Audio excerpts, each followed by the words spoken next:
SSC GD cut off 2021 जारी हो चुकी है दोस्तों। उम्मीद करता हूँ आप सब लोगों ने अपना रिजल्ट देख लिया होगा, कट ऑफ देख ली होगी, अपना रिजल्ट चेक कर लिया होगा।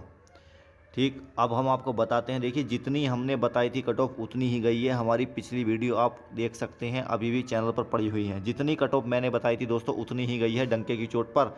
आप देख लेना, अभी वीडियो पड़ी हुई है चैनल पर, मेरे चैनल पर वीडियो पड़ी हुई है प्ले लिस्ट में, आप देख सकते हैं दोस्तों। जितनी मैंने बताई थी कट ऑफ उतनी ही गई है। तो ये होते हैं सत्य और सटीक आंकड़े। जो लोग कहते थे कि आप बेकार की बातें करते हो, लेखपाल में इतनी परसेंटाइल नहीं मांगेंगे या इतनी कट ऑफ नहीं जाएगी, तो लेखपाल में भी देख लेना प्री में कितनी जाएगी कितनी नहीं जाएगी। ये हमने एसएससी जीडी की जितनी बताई है सत्य और सटीक उतनी ही गई है। अब बात करते हैं फिजिकल कब होगा, लेकिन उससे पहले मैं बात करूंगा जिनका सिलेक्शन नहीं हुआ उनके लिए खुशखबरी है। बहुत बड़ा खेल हो गया दोस्तों।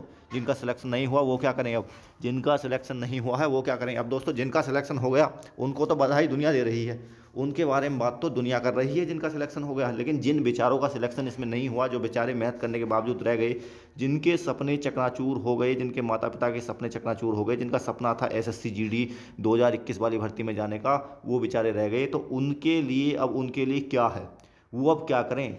अब बात है वो अब क्या करें उनके लिए दोस्तों, मैं बताने वाला हूँ इस वीडियो में कि उनको क्या करना है, अब क्या रणनीति उनको लगानी पड़ेगी। तो दोस्तों आइए बात करते हैं। सबसे पहले तो मैं आपको दिखा दूं, आपने देख लिए होंगे, ये मैंने पीडीएफ का स्क्रीनशॉट ले लिया है, आपने देख ली होगी कट ऑफ। देखिए, और हमारे आप चैनल पर देख लीजिए दोस्तों, वीडियो की इतनी जितनी हमने बताई थी उतनी ही गई है, बिल्कुल सत्य और सटीक। ये सरकारी रिजल्ट .com पर पीडीएफ आप वहाँ से डाउनलोड कर सकते हैं और देख सकते हैं। तो अब दोस्तों मैं बात करता हूँ कि अब क्या करें, जिनका सिलेक्शन इस भर्ती में नहीं हुआ वो क्या करें। तो सबसे पहले तो दोस्तों आप मेरी एक बात ध्यान से सुन लीजिए कि घबराने की आपको कोई बात नहीं है। जो 1 नंबर से रहे हैं या जो 2 नंबर से रहे हैं, या किसी के नॉर्मलाइजेशन में नंबर नहीं बढ़े, कुछ ऐसे बच्चे हैं जो बेचारे हार्ड शिफ्टों में थे लेकिन उनके नॉर्मलाइजेशन में नंबर नहीं बढ़े। कुछ नॉर्मलाइजेशन का भी बहुत फ़र्क पड़ता है दोस्तों। ऐसा होता है जब हम तैयारी करके जाते हैं, हमारी तैयारी तो पूरी होती है लेकिन पेपर हमारा अगर हार्ड आ जाता है तो दोस्तों उसमें हमारा स्कोर कम रह जाता है और फिर नॉर्मलाइजेशन में भी नंबर नहीं बढ़ते। तो ऐसी स्थिति में बहुत बच्चे रहे हैं, उनके बारे में मैं चर्चा करने वाला हूँ दोस्तों। ध्यान से मेरी बात सुनिएगा, ध्यान से दोस्तों। अब कुछ बच्चे इसमें ऐसे होंगे जो ओवर एज हो गए होंगे, कुछ बच्चे इसमें ऐसे होंगे जो ओवर एज हो गए होंगे कि हमें तो सारा ओवर एज हो गए, 23 साल इसमें जनरल की उम्र है, हम तो ओवर एज हो गए, अब हम क्या करें। तो ओवर एज वाले भी, या जिनका सिलेक्शन ना हुआ वो भी, उनके लिए दोस्तों बताने वाला हूँ, ध्यान से हमारी बात सुनते रहें। सबसे पहले तो आप अगर इस चैनल पर नए हों तो अभी सब्सक्राइब कर दीजिए, क्योंकि आप हमारा रिकॉर्ड देख सकते हैं, हमने जितनी कट ऑफ बताई थी उतनी ही गई है। तो ये बात करते हैं दोस्तों, वो अब क्या करें जिनका सिलेक्शन नहीं हुआ। दोस्तों आपको घबराने की कोई ज़रूरत नहीं है। सबसे पहले तो मैं आपको बता दूं, पॉइंट टू पॉइंट मेरी बात ध्यान से सुनना। बीच में वीडियो स्किप करके भागोगे तो तुम्हारा ही नुकसान है इसमें। पॉइंट टू पॉइंट वीडियो अंत तक देखना। सबसे पहले मैं बात करता हूँ जिनका सिलेक्शन नहीं हुआ या जो ओवर एज हो गए। जो ओवर एज हो गए उनकी बात बाद में करूँगा, सबसे पहले जिनका सिलेक्शन नहीं हुआ। तो दोस्तों जिनका सिलेक्शन नहीं हुआ, निराश होने की कोई ज़रूरत नहीं है, निराश होने की कोई ज़रूरत नहीं है। मैं अपनी बात आपसे बता रहा हूँ। 2011 में, 2012 में, 2013 में जितनी भी भर्तियाँ निकली सब में मैं फेल हुआ 2014 तक। फिर 2015 में मैंने एग्ज़ाम निकाला लेखपाल का।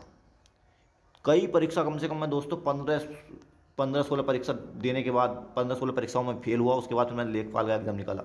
उसके बाद मैंने यूपी पुलिस 49,000 वाली जो भर्ती आई थी, आपको पता होगा, 2018 में, उसका एग्ज़ाम मैंने निकाला। और बीडीओ की जो भर्ती कैंसिल हो गई है 2018 वाली, उसका एग्ज़ाम मैंने निकाला। और दोस्तों आरआरबी ग्रुप डी की जो भर्ती थी 2018, उसका एग्ज़ाम मैंने निकाला। और दोस्तों आरपीएफ का एग्ज़ाम मैंने निकाला। आरपीएफ वाली जो आपने भर्ती सुनी होगी, railway police, railway protection force की जो भर्ती आई थी 2018 में। तो दोस्तों ये अब मैं आपको क्यों बता रहा हूँ, अब आप मेरी बात ध्यान से सुनिए। आपको जो रणनीति मैंने लगाई थी वही रणनीति अब आपको लगानी है, वही रणनीति अब आपको लगानी है दोस्तों। अब आपको क्या करना है, आपको ये नहीं देखना कि कौन सी भर्ती आ रही है कौन सी भर्ती नहीं आ रही है। आपको कल से ही पढ़ाई पर, दोस्तों मैं अपनी आप बीती आप पर बता रहा हूँ दोस्तों, जो मुझ पर बीती थी, जैसे मैंने, फिर कैसे मैंने दोस्तों सफलता प्राप्त की, ये मैं आपको बता रहा हूँ दोस्तों। आपको क्या करना है, कल से ही पढ़ाई पर बैठ जाना है। अब मैं आपको बता दूं कौन कौन सी भर्ती है आपके लिए। जो पढ़ाई की बात है वो बाद में करूँगा। तो दोस्तों यूपी पुलिस की आ रही है, यूपी पुलिस की 26,000 जो भर्ती आ रही हैं वो आ रही हैं। और दोस्तों मैं आपको बता दूं दिल्ली पुलिस की भर्ती आ रही हैं। दिल्ली पुलिस में बहुत भर्ती आएंगी इस टाइम। दिल्ली पुलिस में कांस्टेबल की आएंगी, ड्राइवर की आएंगी, हेड कांस्टेबल की आएंगी। ये दिल्ली पुलिस में वैकेंसी आने वाली है। और दोस्तों अदर राज्यों में पुलिस की भर्ती निकलती रहती है। हरियाणा पुलिस में आएगी भर्ती। और दोस्तों मैं आपको बता दूं बिहार पुलिस में भर्ती आने वाली है, हरियाणा पुलिस में आने वाली है, राजस्थान पुलिस में पीछे निकली थी, हो सकता है आने वाले 1 साल में राजस्थान पुलिस में भी आ जाएँ। तो इतनी भर्ती आने वाली हैं दोस्तों। लेखपाल की तो तुम्हें पता ही चली रही, यूपीएसआई की, ये तो खैर इनके तो एग्ज़ाम होने वाले हैं, लेखपाल का एग्ज़ाम होने वाला है, यूपीएसआई का हो चुका है। तो इतनी भर्ती आ गई हैं। और एसएससी जीडी की निकल गई तो कोई बात नहीं दोस्तों, एसएससी जीडी की निकल गई तो कोई बात नहीं, 2023 में आपको एसएससी जीडी की भर्ती फिर देखने को मिल जाएगी। अगर आप अभी से ही रणनीति बनाएंगे, आज से ही रणनीति बनाएंगे, तब कहीं जाकर आप 2023 वाली में सिलेक्शन ले पाओगे दोस्तों। जो बच्चे इसमें सिलेक्ट हुए हैं, जो बच्चे इसमें सिलेक्ट हुए हैं, जो बच्चे इस 2021 और 22 वाली भर्ती में सिलेक्ट हुए हैं एसएससी जीडी में, वो कोई मामूली बच्चे नहीं थे। वो उनमें 90% वो बच्चे थे, सिलेक्शन लेने वालों में 90% वो बच्चे थे जो 2018 में एसएससी जीडी वाली भर्ती में फेल हो गए थे। दोस्तों यही रणनीति आपको समझनी है। आज आप इसमें फेल हुए हो तो अगली बार आप इसमें सिलेक्शन जरूर लोगे। लेकिन कुछ बच्चे ऐसे हैं जो ओवर एज हो गए हैं, जो ओवर एज हो गए हैं, तो दोस्तों उनके लिए मैं बता दूं, बहुत भर्ती ऐसे निकलती हैं, बहुत भर्ती ऐसे निकलती हैं जिनमें 18 से 40 तक एज मांगी जाती है। जैसे बीडीओ ग्राम पंचायत की भर्ती, गन्ना पर्यवेक्षक की भर्ती, लेखपाल की भर्ती और दोस्तों ग्राम सचिव की भर्ती, ये तो हर राज्य में निकलती है। हरियाणा में ग्राम सचिव की निकलती है। तो ऐसी ऐसी भर्ती जिनमें 18 से 40 साल तक एज मांगी जाती है। बस कमी है तो सिर्फ पढ़ने की कमी है। ट्यूबवेल ऑपरेटर हुए, और आबकारी सिपाही की भर्ती आ रही है। सबसे बड़ी खुशखबरी तो ये है, आबकारी सिपाही की आबकारी जो सिपाही होता है उसकी भर्ती आ रही है। और फॉरेस्ट गार्ड की भर्ती आ रही है, यूपी फॉरेस्ट गार्ड की भर्ती आ रही है। और फॉरेस्ट गार्ड में भी उम्र 18 से 40 मांगी जाती है। घबराने की कोई जरूरत नहीं है। बस आपको क्या काम करना है दोस्तों, सबसे पहले मेरी एक बार रणनीति समझ लीजिए कि सबसे पहले आपको सुबह उठकर दोस्तों डेली का करंट अफेयर याद करना है। किसी भी चैनल पे से आप याद करो, या आप सबसे बड़ी बात आप अखबार में देख लो तो और अच्छी बात है, ठीक है। या आप किसी भी चैनल पर करते हैं तो उससे याद करिए। डेली करंट अफेयर आपको याद करना है। और दोस्तों आपको मैं बता दूं, 1 घंटा आपको डेली, आपको एक तो मैथ का चैप्टर पढ़ना है, ठीक। फिर उसके बाद दोस्तों आपको प्रैक्टिस सेट लगाना है। किसका? प्रैक्टिस सेट मैथ का।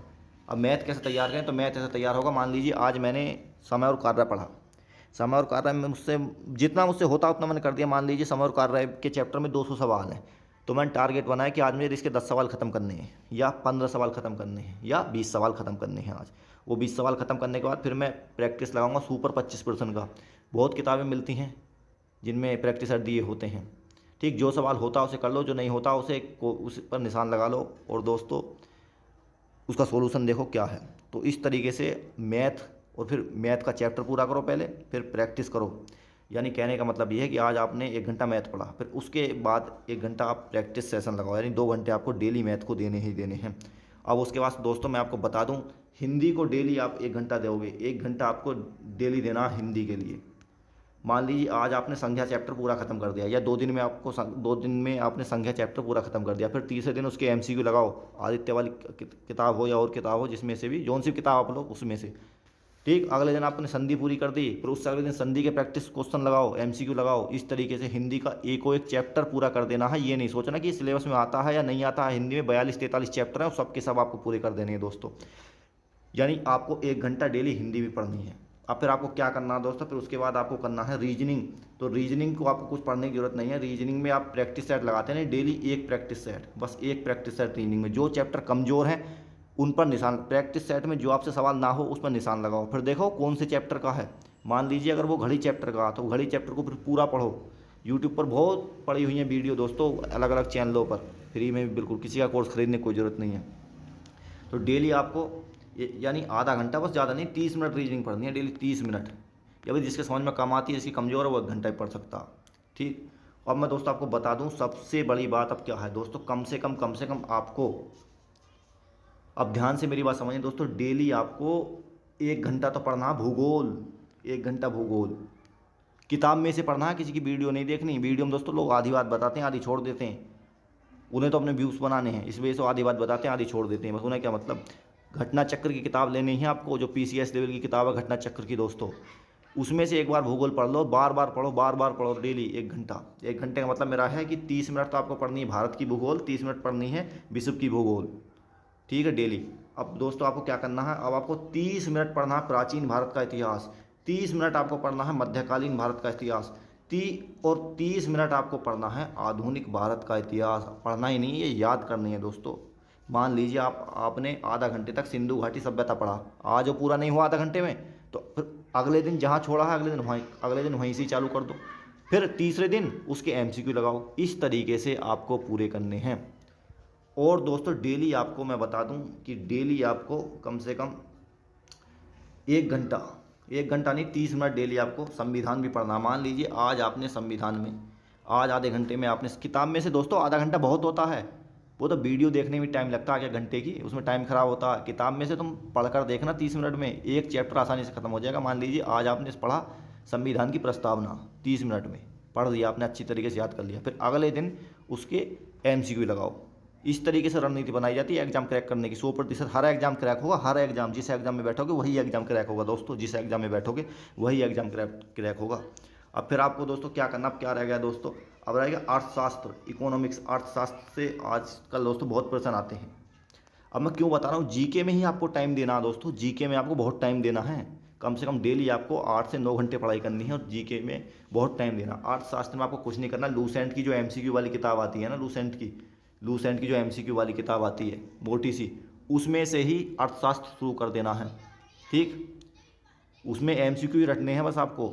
थ्योरी पढ़ने की कोई ज़रूरत नहीं है। जो मैंने अपने ऊपर करा था प्रयोग वही मैं आपको बता रहा हूँ। फिर देख लो मेरे कैसे एग्जाम निकले, जितने मेरे एग्जाम निकले मैंने आपको बता दिए दोस्तों। ये सब इसी रणनीति से निकले थे। फिर आपको लूसेंट की जो किताब है उसमें से ही आपको अर्थशास्त्र के तो आपको प्रश्न रखने ही हैं। जो फैक्ट हैं वो आप लूसेंट की दूसरी किताब में से भी याद कर सकते हैं। 30 मिनट आपको अर्थशास्त्र पढ़ना है डेली, इकोनॉमिक्स 30 मिनट। अब आती है स्टैटिक जीके की बारी। स्टैटिक जीके दी हुई है, कहीं मत जाओ। स्टैटिक जीके लूसेंट की जो किताब है ना MCQ वाली, उसमें से ही पढ़नी है। उसमें आपको डिवाइड करना है। एक तो दिया हुआ उसमें संस्कृति, भारत की संस्कृति, इस तरीके से एक चैप्टर दिए हुए हैं। उसमें कम से कम 15-16 चैप्टर हैं। तो डेली आपको 30 मिनट तो आपको वो पढ़ना है और डेली आपको 30 मिनट पढ़ना है दोस्तों। उस किताब में दिए हुए हैं पुरस्कार वगैरह और ये खेल वगैरह, ये हॉकी के सभी देशों के राष्ट्रीय खेल ये वगैरह। मतलब कहने का मतलब ये है कि 1 घंटा आपको डेली स्टैटिक जीके पढ़नी है लूसेंट की MCQ वाली क्लास में से। अब आपको क्या करना है दोस्तों, अब आपको करना है कि 30 मिनट आपको पढ़नी है फिजिक्स, भौतिक विज्ञान। 30 मिनट आपको पढ़नी है बायो और 30 मिनट आपको पढ़नी है केमिस्ट्री। अब बात आती है ना पढ़े कहाँ से। अब इन्हें पढ़े कहाँ से, तो कुछ नहीं करना आपको दोस्तों।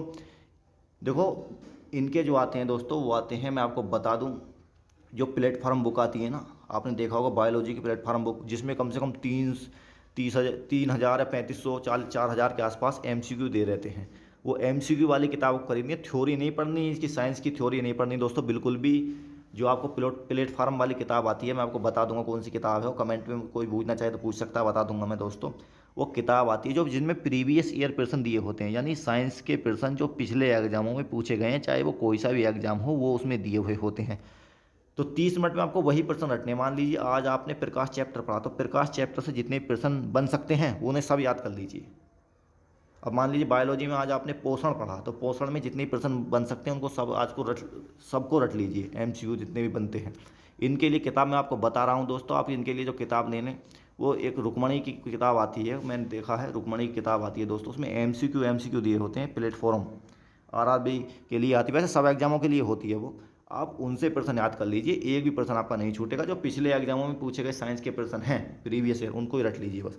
तो ये रणनीति आपको बनानी है दोस्तों। अगर आपने ये रणनीति बना ली और आपको आधा घंटा डेली आधा घंटा आपको दोस्तों कंप्यूटर भी पढ़ना हो। आजकल कंप्यूटर के प्रश्न पूछे जाने लगे हैं, कंप्यूटर के प्रश्न आजकल पूछे जाने लगे हैं। कंप्यूटर लूसेंट की बुक आती है, उसमें से आपको पढ़ना है। पहले आज आपको एक चैप्टर पूरा करना है, फिर अगले दिन उसके MCQ लगाने इस तरीके से। अब आपको दोस्तों उसके बाद आपको क्या करना है दोस्तों, ध्यान से सुनिएगा दोस्तों। 30 मिनट में आपको अब क्या पढ़ना है, 10 मिनट तो डेली आपको 5 देश और उनकी राजधानी याद करनी है। 5 देश और उनकी राजधानी डेली 10 मिनट में। और फिर 10 मिनट में आपको क्या करने हैं दोस्तों, मैं आपको बता दूं। 10 मिनट में तो आपको 5 देश और उनकी राजधानी इस तरीके से याद करनी है। और जो 10 मिनट बचे उनको आपको याद करना है दोस्तों दिवस की, 6 जनवरी को कौन सा दिवस मनाया जाता है, 10 जनवरी को कौन सा दिवस मनाया जाता है। इस तरीके से आपको याद करनी है 10 मिनट में। यानी दोनों 15-15 मिनट मान लो, 15 मिनट में ये और 15 मिनट में ये। इस तरीके से ये रणनीति आपको बनानी है दोस्तों। जिसने ये रणनीति बना ली वो हर एग्जाम क्रैक कर पाएगा, हर एग्जाम क्रैक करेगा दोस्तों। डंके की चोट पर मैं कहता हूँ, मैंने भी ऐसे ही हर एग्जाम क्रैक किया था। आपको निराश होने की कोई ज़रूरत नहीं है। जिनका सिलेक्शन नहीं हुआ, निराश होने की कोई ज़रूरत नहीं है दोस्तों। और दोस्तों लेखपाल का एग्जाम कब होगा मैं बताऊंगा अगली वीडियो में। और जो लोग चैनल पर नए हो सब्सक्राइब कर दीजिए। आज की वीडियो में सिर्फ इतना ही, मिलते हैं फिर अगली वीडियो में। तब तक के लिए सभी को नमस्कार, जय हिंद।